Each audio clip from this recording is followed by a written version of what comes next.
Hello, friends. My name is Di James, and I'm speaking to you from Australia, where it was my privilege to witness the profound life-changing impact that Jack had on literally hundreds of Australians. I first met Jack in 1990 at a conference in Washington, D.C., and after experiencing his community development brilliance, we negotiated for him to come to Australia to work with our staff at the Family Action Centre at the University of Newcastle.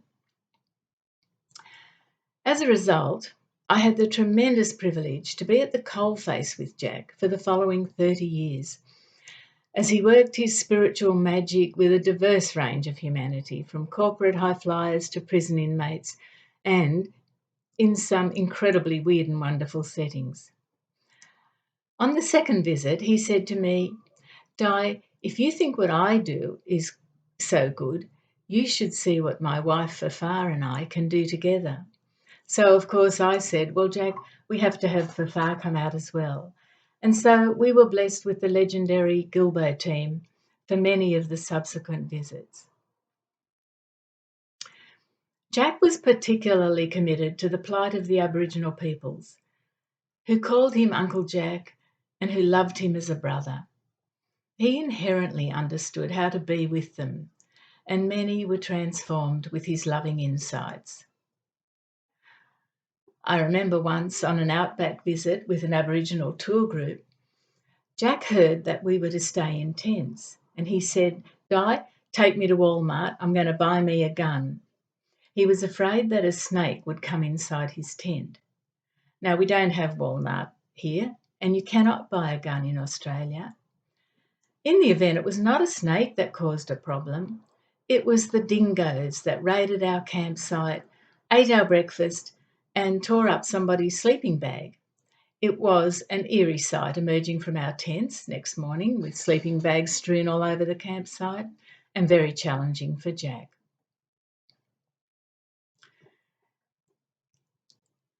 His work in the Australian prison system was particularly poignant. Inmates experienced unconditional love, acceptance, and belief in their inherent goodness, most for the first time in their lives. They left those sessions with personal vision that was elegant and powerful beyond belief. Now, Jack was so popular in Australia that I often felt I was managing the groupies of a rock star. But this particular rock star was pitch perfect as he delivered unconditional love, authenticity, and wisdom with unstinting generosity and skill. He always gave fully, even in the midst of an exhausting program, and never, ever said no. Sometimes sessions started with tough opposition from angry, resistant individuals who wanted no part of this touchy-feely stuff. Little did they know that they were about to experience Jack's hefty spiritual punch. Jack would settle in for combat with relish, thriving on the challenge. He would slay and kill their demons and draw them one by one to a new recognition of self-approval and personal power. These combative sessions were the ones that Jack loved the best. I have often wondered how I would cope when Jack passed from this physical plane. I could not comprehend a world denied his gifts, nor could I imagine coping personally without my precious teacher, spiritual mentor, friend, and fun-loving, laughing mate. However, I feel that Jack is still teaching from an even more powerful place. I have huge expectations of him delivering from the heavenly realm, and I patiently await my instructions.